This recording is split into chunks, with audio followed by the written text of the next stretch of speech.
ನಮ್ಮ ನ್ಯಾಯಾಂಗ ವ್ಯವಸ್ಥೆಯಲ್ಲಿ ಅದನ್ನ ಅತ್ಯಂತ ನಿಷ್ಪಕ್ಷಪಾತವಾಗಿ ನೋಡ್ತಕ್ಕಂಥ ನ್ಯಾಯ ವ್ಯವಸ್ಥೆ ಇದೆ. ಅದಕ್ಕೆ ತಕ್ಕಂತವ್ರು ಅವನಿಗೆ ವಕೀಲರ ಒಂದು ಅವಕಾಶವನ್ನು ಕೊಡ್ತಾರೆ. ಕೋರ್ಟ್ ಅವನಿಗೆ ವಕೀಲರ ಸಹಕಾರ ಕೊಡ್ತಾರೆ. ಅವ್ರು ಇಂಟರ್ನ್ಯಾಷನಲ್ ಕೆಲವರು ವ್ಯಕ್ತಿಗಳು ಬಂದು ಇವನು ಡಿಫೆಂಡ್ ಮಾಡಬಹುದು. ಯಾಕಂದ್ರೆ ಇವ್ರ ಹತ್ರ ಸಿಕ್ಕಾಪಟ್ಟೆ ಒಂದು ಕರಪ್ಟ್ ಮನಿ ಇದೆ. ಈ ಒಂದು ಭಯೋತ್ಪಾದಕರ ಒಂದು ಶಕ್ತಿ ಏನಂದ್ರೆ ಒಸಾಮಾ ಬಿನ್ ಲಾಡನ್ ಅಂತಕ್ಕಂಥ ವ್ಯಕ್ತಿಗಳು 100 ಜನ ಇದ್ದಾರೆ. ಅವ್ನು ದುಡ್ಡು ಕೊಡ್ತಾರೆ. ಅದರಿಂದ ಈ ಭಾರತದಲ್ಲಿ ನೀವು ಅಮೆರಿಕಕ್ಕೆ ಹೋಲಿಸಿದ್ರೆ ಅಮೆರಿಕಾದಲ್ಲಿ ಉದಾರವಾದ ನ್ಯಾಯಾಂಗ ವ್ಯವಸ್ಥೆಯನ್ನ ನಾವು ಒಂದು ತಪ್ಪು ಅಂತ ಹೇಳಕ್ಕಾಗಲ್ಲ. Because it is their system. ಆ ದೇಶದ ಸಮಗ್ರದ ಒಂದು ಸಾವರಿನ್ ಪವರ್ ಅದು. ನಮ್ಮ ದೇಶದ ಸಾವರಿನ್ ಪವರ್ ನಲ್ಲಿ ಇವರನ್ನ ತೀವ್ರವಾಗಿ ಶಿಕ್ಷೆಗೆ ಗುರಿಪಡಿಸಲಿಕ್ಕೆ ಬೇಕಾದಂತಹ ವಿಚಾರಣೆಯನ್ನ ಮಾಡುವುದಕ್ಕೆ ಸ್ಪೆಷಲ್ ಕೋರ್ಟ್ ಮಾಡೇ ಹೋದ್ರೆ ಇದು ಇನ್ನು 10 ವರ್ಷ ಆದ್ರೂ ಇದು ಸಾಲ್ವ್ ಆಗೋದಿಲ್ಲ. ಅವ್ನು ಜೈಲಿನಲ್ಲೇ ಸತ್ತೋಗೋ ಸಾಧ್ಯತೆಗಳು ಇರುತ್ತೆ. ಆ ದೃಷ್ಟಿಯಿಂದ ನನ್ನ ಒಂದು ಆತಂಕ ಇಷ್ಟು ಸುಮಾರು ಎಲ್ಲ ಕೋರ್ಟ್ ಪ್ರೊಸೀಡಿಂಗ್ಸ್ ನೋಡಿರ್ತಕ್ಕಂಥ ನನ್ನ ದೀರ್ಘ ಅನುಭವದಲ್ಲಿ ನಾನು ಹೇಳಿದಾದ್ರೆ ಇದಕ್ಕೆ ಸ್ಪೆಷಲ್ ಕೋರ್ಟ್ ಆಗಬೇಕು. ಮತ್ತೆ ಕಾನೂನಿನ ಯಾವುದೇ ಒಂದು ದೋಷಗಳು ಇಲ್ಲದ ರೀತಿಯಲ್ಲಿ ಸುಪ್ರೀಂ ಕೋರ್ಟ್ ಅದನ್ನು ಎತ್ತಿ ಹಿಡಿಯುವ ರೀತಿಯಲ್ಲಿ ಇದನ್ನು ಮಾಡಬೇಕು. ಒಂದು ವೇಳೆ ಅಂತಾರಾಷ್ಟ್ರೀಯ ಕೋರ್ಟ್ ನಲ್ಲಿ ಪಾಕಿಸ್ತಾನ ಈ ಒಂದು ಕೇಸನ್ನು ತೆಗೆದುಕೊಂಡು ಹೋದ್ರು ಸಹ ಅಲ್ಲಿಯೂ ಅದು ತಕ್ಷಣ 1-2 ದಿವಸದಲ್ಲಿ ತಿರಸ್ಕಾರ ಆಗುವ ರೀತಿಯಲ್ಲಿ ಅದನ್ನ ನಿಭಾಯಿಸಿದರೆ ಬಹುಶಃ ಈ ನ್ಯಾಷನಲ್ ಸೆಕ್ಯೂರಿಟಿ ಏಜೆನ್ಸಿ ಇವನನ್ನ ಎಷ್ಟು ಕಷ್ಟಪಟ್ಟು ನೀವು ಹೇಳಿದ್ರಲ್ಲ ಸುಮಾರು 16 ವರ್ಷಗಳ ನಂತರ ಇವನನ್ನು ನಾವು ಪಡಿತೇವೆ ಅಂದ್ರೆ ನಾವು 16 ವರ್ಷಗಳ ಇರತಕ್ಕಂಥದ್ದನ್ನ ಕೇವಲ 6 ತಿಂಗಳಲ್ಲಿ ಶಿಕ್ಷೆ ಕೊಡತಕ್ಕಂಥ ಆಧಾರ ಈಗಾಗಲೇ ಅಲ್ಲಿದೆ. There is a pool of evidence.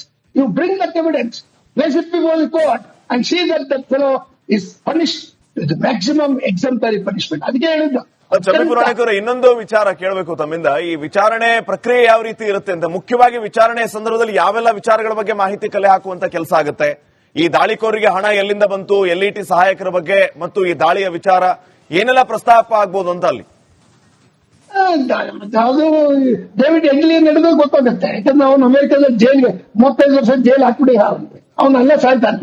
ಅದರಿಂದ ಇವರು ಎಲ್ಲೆಲ್ಲಿ ಹಣ ಬಂತು ಅಂತಕ್ಕಂಥದ್ದು ನೀವು ಬಾಯಿ ಬಿಡಿಸ್ಬೇಕು. ಯಾಕಂದ್ರೆ ಬಾಯಿ ಬಿಡಿಸೋದಕ್ಕೆ ಪೊಲೀಸರಿಗೆ ಕೇವಲ ಅವ್ರ ಶಿಕ್ಷೆ ಅಥವಾ ಬಾಡಿ ಲ್ಯಾಂಗ್ವೇಜ್ ಅಲ್ಲಿ ಮಾಡೋದಿಲ್ಲ. ಅವನಿಗೆ ಅನೇಕ ರೀತಿಯ ಸೈಕಾಲಜಿಕಲ್ ಟೆಸ್ಟ್ಗಳು ಕೊಡ್ತಾರೆ. ಅವ್ನು ಸುಳ್ಳು ಹೇಳಿದ್ರೆ ಕ್ರಾಸ್ ಚೆಕ್ ಮಾಡ್ತಾರೆ. ಸೊ ಇವೆಲ್ಲವನ್ನು ಕರ್ತಗಳನ್ನ their experts. Day to day job itself is like that to get evidence, corroborative evidence. ಅಂದ್ರೆ ಎಲ್ಲವನ್ನೂ ಪೂರಕವಾಗಿ ನೋಡುವ ಆಧಾರಾಂಶಗಳನ್ನ ಹಣಕಾಸಿನ ಒಂದು ವ್ಯವಸ್ಥೆ ಅಂತಕ್ಕಂಥದ್ದು ಭಾರತದಿಂದ ಬಂದಿದೆ. ಭಾರತಕ್ಕೆ ಹಣಕಾಸು ಎಲ್ಲಿ ಬಂತು, ಇಲ್ಲಿದ್ದವರು ಕೊಟ್ರ ಅಥವಾ ಗಡಿಯಿಂದ ಅದು ಬಂತ ಅಥವಾ ಬಾಂಬೆಗೆ ಏನು ಸಮುದ್ರದ ಮೂಲಕ ಇವ್ರು ಬಂದ್ರಲ್ಲ ಸುಲಭವಾಗಿ ನೋಡಿ ಹೆಂಗ್ ಬಂದ ಒಂದು ಫಿಲ್ಮ್ ನಲ್ಲಿ ತೋರಿಸೋ ರೀತಿಯಲ್ಲಿ ಶೂಟಿಂಗ್ ಬಂದಾಗ ಬಂದ್ಬಿಡ್ತಾರೆ. Go on shooting the people, innocent people. So ಈ ಒಂದು ದುರ್ಬಲ ವ್ಯವಸ್ಥೆಯನ್ನ ನಾವು ನೋಡಿದ್ರೆ ಇವರ ಹಣಕಾಸಿನ ಮೂಲಕ ಪ್ರಸ್ತಾಪ ಮಾಡ್ತಾ ಇದ್ರಿ, ಸಮುದ್ರದ ಮೂಲಕ ಬಂದ್ರು ಅನ್ನುವಂತಹ ಪ್ಲಾನಿಂಗ್ ವಿಚಾರ. ಸೊ ಈಗ ಈ ಸ್ಥಳ ಪರಿಶೀಲನೆ ಅನ್ನುವಂಥದ್ದು ಕೂಡ ಎಷ್ಟು ಚಾಲೆಂಜಿಂಗ್ ಆಗಿರುತ್ತೆ ಅಂತ ಕರ್ಕೊಂಡು ಹೋಗ್ತಾರೆ. ಅವನ್ನ ಎಲ್ಲ ಕಡೆ ಕರ್ಕೊಂಡು ಹೋಗ್ತಾರೆ, ಕರ್ಕೊಂಡೋಗಿ ಹೇಳ್ತಾರೆ ಇಲ್ಲಿ ಅಂತ. ಅವ್ನು ಹೇಳಲ್ಲ, ಹೇಳೋದು ಮಾಡ್ಬೇಕು. ಯಾಕಂದ್ರೆ ಅಜಿತ್ ದೋವಾಲ್ ಇರುವಾಗ ಇಂಟರ್ನ್ಯಾಷನಲ್ ಒಂದು ಇನ್ವೆಸ್ಟಿಗೇಟಿವ್ ಎಕ್ಸ್ಪರ್ಟ್. ಅವರಿಗೆ ಅಜಿತ್ ದೋವಾಲ್ ದಿನನಿತ್ಯ eats evidence, breathes evidence and lives with evidence. ಅದರಿಂದ ಅವ್ರನ್ನ ನಾವು ಅಂಡರ್ ಎಸ್ಟ್ ಮಾಡಕ್ಕಾಗಲ್ಲ. Is an international expert. So I have full faith in Indian judiciary, Indian prosecution, Indian judgement and the people's expectation, territorial integrity, ಭಾರತದ ಸಮಗ್ರತೆಯನ್ನ ಮತ್ತೆ ಭೌಗೋಳಿಕವಾದ ನಮ್ಮ ವ್ಯವಸ್ಥೆಯನ್ನು ನಾಶ ಮಾಡತಕ್ಕಂಥ ಇಂಥ ದುಷ್ಟ ಶಕ್ತಿಗಳನ್ನ ನಾವು ಇವತ್ತು ಈ ಒಂದು ಪ್ರಕರಣದಲ್ಲಿ ಅತ್ಯಂತ ಗಂಭೀರವಾದ ರೀತಿಯಲ್ಲಿ ಮಾಡಿದರೆ ಬಹುಶಃ ಮುಂದೆ ಬರ್ತಕ್ಕಂಥ ಭಯೋತ್ಪಾದಕರಿಗೆ ಎಚ್ಚರಿಕೆ ಆಗುತ್ತೆ.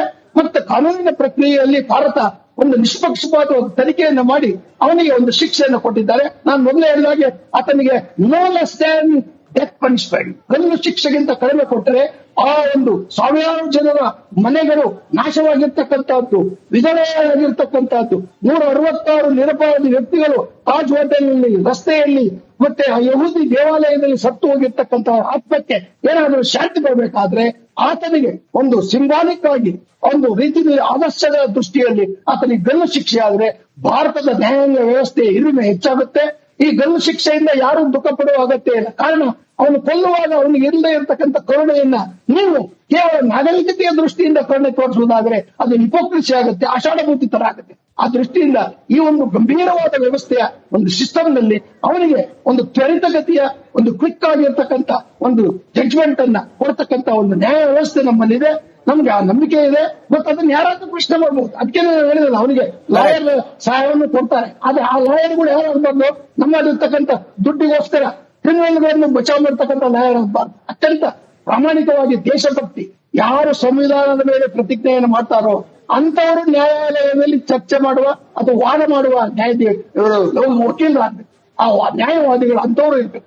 ಅದರಿಂದ ಕೋರ್ಟ್ ಸಹ ಅಲ್ಲಿ ಕೊಡುವಾಗ ಸರಿಯಾದ ವ್ಯಕ್ತಿಗೆ ಅವರಿಗೆ ಸಹಾಯ ಮಾಡಿ ಅವನಿಗೆ ಏನೋ ರೀತಿಯಲ್ಲಿ ತೊಂದರೆ ಆಗಿದ್ರೆ ಸಹಾಯ.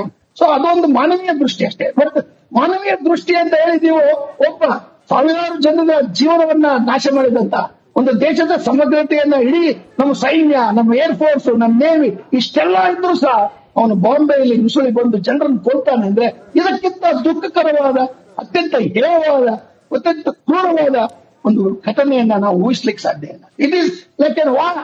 It's a war against the territorial sovereign integrity of India. That is how I look at it.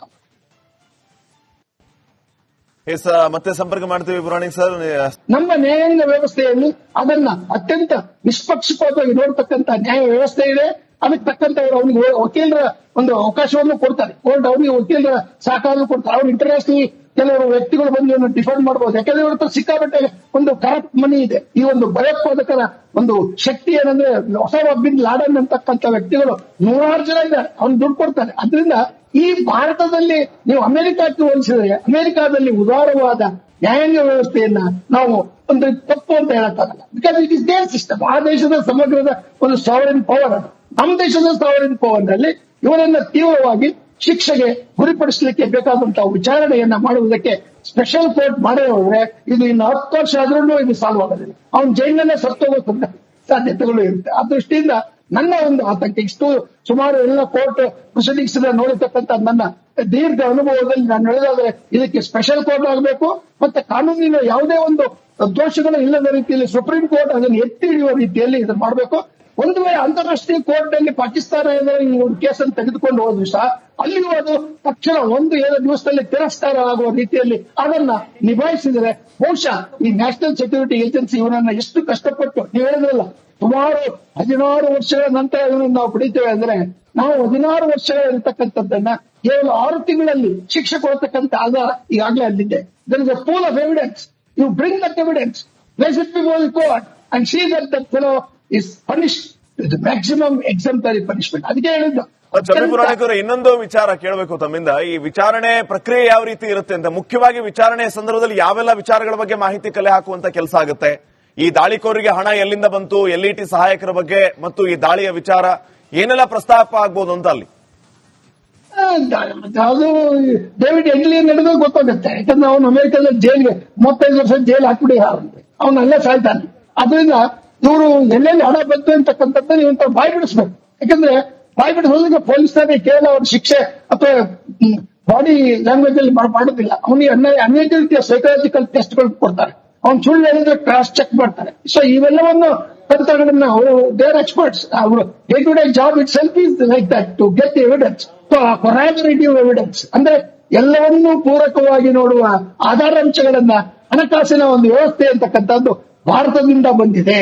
ಭಾರತಕ್ಕೆ ಹಣಕಾಸು ಎಲ್ಲಿ ಬಂತು, ಇಲ್ಲಿದ್ದವರು ಕೊಟ್ರ ಅಥವಾ ಗಡಿಯಿಂದ ಅದು ಬಂತ ಅಥವಾ ಬಾಂಬೆಗೆ ಏನು ಸಮುದ್ರದ ಮೂಲಕ ಇವ್ರು ಬಂದ್ರಲ್ಲ ಸುಲಭವಾಗಿ ನೋಡಿ ಹೆಂಗ್ ಬಂದ ಒಂದು ಫಿಲ್ಮ್ ನಲ್ಲಿ ತೋರಿಸೋ ರೀತಿ ಶೂಟಿಂಗ್ ಬಂದಂಗೆ ಬಂದ್ಬಿಡ್ತಾರೆ.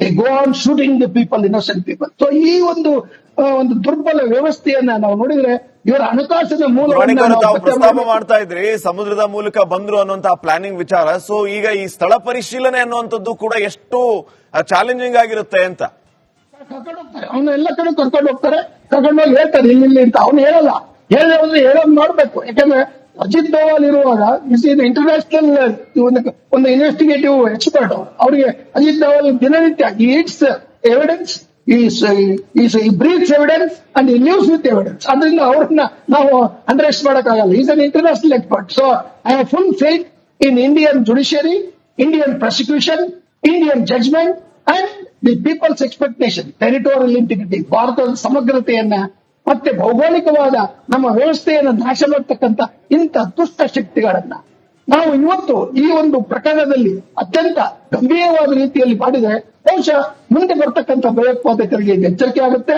ಮತ್ತೆ ಕಾನೂನಿನ ಪ್ರಕ್ರಿಯೆಯಲ್ಲಿ ಭಾರತ ಒಂದು ನಿಷ್ಪಕ್ಷಪಾತವಾದ ತನಿಖೆಯನ್ನು ಮಾಡಿ ಅವನಿಗೆ ಒಂದು ಶಿಕ್ಷೆಯನ್ನು ಕೊಟ್ಟಿದ್ದಾರೆ. ನಾನು ಮೊದಲೇ ಹೇಳಿದಾಗೆ ಆತನಿಗೆ no less than death punishment, ಗಲ್ಲು ಶಿಕ್ಷೆಗಿಂತ ಕಡಿಮೆ ಕೊಟ್ಟರೆ ಆ ಒಂದು ಸಾವಿರಾರು ಜನರ ಮನೆಗಳು ನಾಶವಾಗಿರ್ತಕ್ಕಂಥದ್ದು, ವಿಧವೆಯಾಗಿರ್ತಕ್ಕಂಥದ್ದು, 166 ನಿರಪರಾಧಿ ವ್ಯಕ್ತಿಗಳು ತಾಜ್ ಹೋಟೆಲ್ನಲ್ಲಿ, ರಸ್ತೆಯಲ್ಲಿ, ಮತ್ತೆ ಆ ಯಹೂದಿ ದೇವಾಲಯದಲ್ಲಿ ಸತ್ತು ಹೋಗಿರ್ತಕ್ಕಂಥ ಆತ್ಮಕ್ಕೆ ಏನಾದರೂ ಶಾಂತಿ ಬರಬೇಕಾದ್ರೆ ಆತನಿಗೆ ಒಂದು ಸಿಂಬಾಲಿಕ್ ಆಗಿ ಒಂದು ರೀತಿ ಆದರ್ಶದ ದೃಷ್ಟಿಯಲ್ಲಿ ಆತನಿಗೆ ಗಲ್ಲು ಶಿಕ್ಷೆ ಆದ್ರೆ ಭಾರತದ ನ್ಯಾಯಾಂಗ ವ್ಯವಸ್ಥೆ ಹಿರಿಮೆ ಹೆಚ್ಚಾಗುತ್ತೆ.